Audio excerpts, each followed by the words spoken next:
Et on commence Ibo avec le Mali où une trentaine de djihadistes ont été abattus.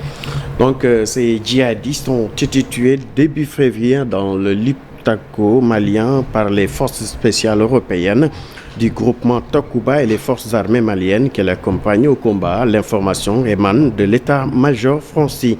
Elle survient en pleine période de tension diplomatique entre Bamako et Paris. C'est la première fois qu'une unité malienne engagée auprès de Takuba obtient un tel bilan opérationnel, écrit l'armée française. Précisons que cette opération menée du 1er au 6 février dans la zone frontalière aux confins du Mali, du Burkina Faso et du Niger a permis de se saisir de nombreux équipements composants pour la fabrication d'engins explosifs improvisés.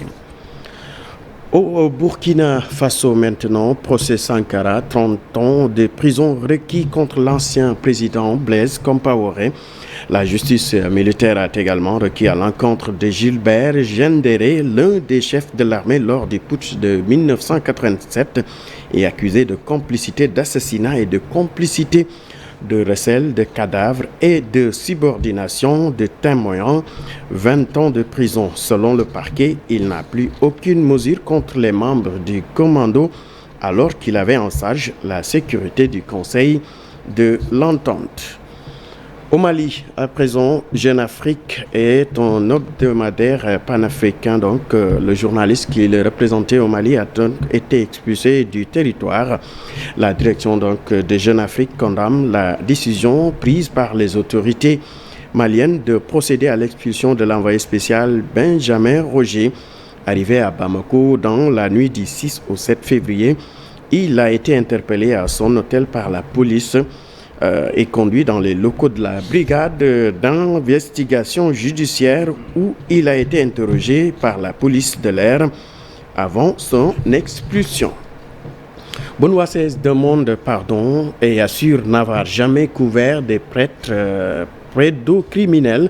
Le pape émérite a saisi l'occasion donc pour demander hier pardon aux victimes des violences sexuelles commises par des membres du clergé, mais assure n'avoir jamais couvert des prêtres quand il était archevêque au souverain pontife. Dans une lettre transmise par le Vatican, moins de 3 semaines après la publication d'un rapport indépendant en Allemagne, l'accusant d'inaction à des violences sexuelles sur des mineurs dans l'archevêque de Munich.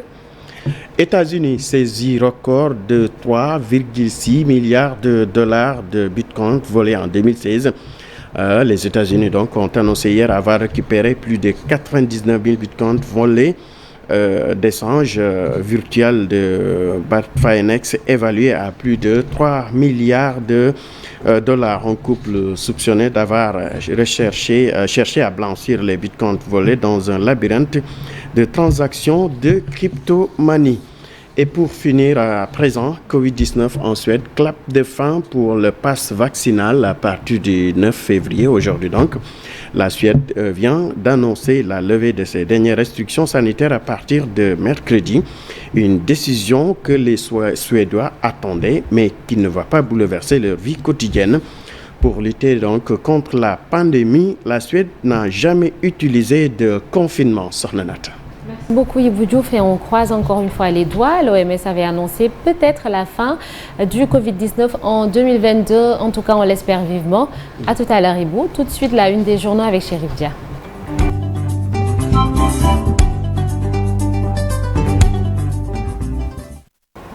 aywa Chérif Dia li yëglekaay yi xëyee tey jile moom lañ ci nar a àndal tey jile ba léegi